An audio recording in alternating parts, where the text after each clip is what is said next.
होरे दर चपहारे खुद के अमाटोर होरे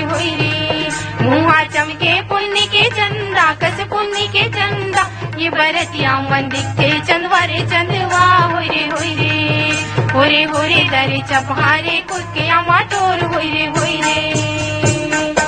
डोंगरी के बेंदरा सहीन भरतिया कलवा कलवा दिखते रे डोंगरी के बेंदरा सहीन भरतिया कलवा कलवा दिखते रे मंडल घर के कोल्ला भैंसा कस चंदवा चंदवा दिखते रे मंडल घर के कोल्ला भैंसा कस चंदवा चंदवा दिखते रे ऐटेन मीठा पान खाए मुड़ी में पहने टोपी हो ऐटेन मीठा पान खाए मुड़ी में पहने टोपी हो गाँव के दूरी मना दिखते चिमनी पोपी हो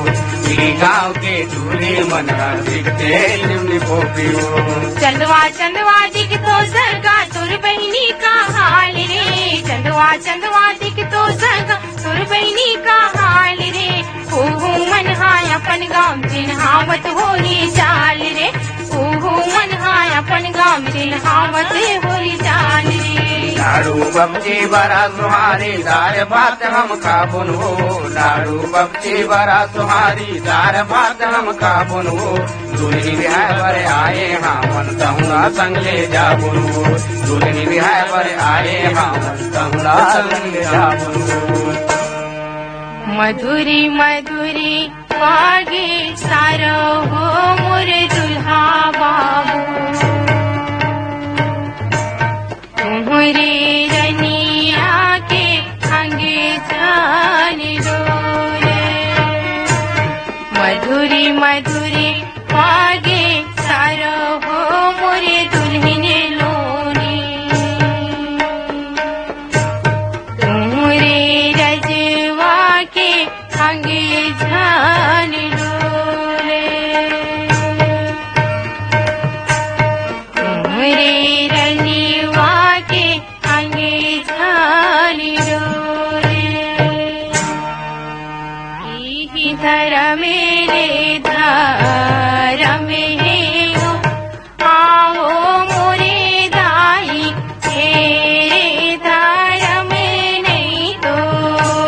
भावे हो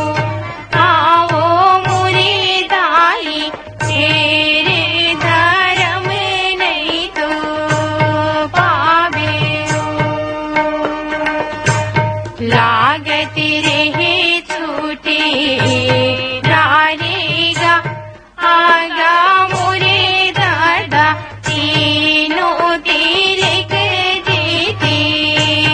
डारेगा आगा मोरे दादा तीनों तेरे के देते डारेगा चटर चटर चुमा रे बेगा आगा मोरे काका नाना खाएला पैसा रे बेगा आगा मोरे काका नाना खाएला पैसा रे बेगा कोने तोरे टिकलोनी अजे हारे बजे हर के कोने तोरे टिक धेनुगार के यमोनोनी कोने तोरे टिक धेनुगार दादा तोरे टिकलोनी अजे हारे बजे हर के दाई तोरे टिक धेनुगार के यमोनोनी दाई तोरे टिक धेनुगार के यमोनोनी दाई तोरे टिक धेनुगार आज के चंदानी रे वो नीरे आज के चंदानी रे वो नीरे के दाई मैं हकाली जाऊं बड़ा दूरे के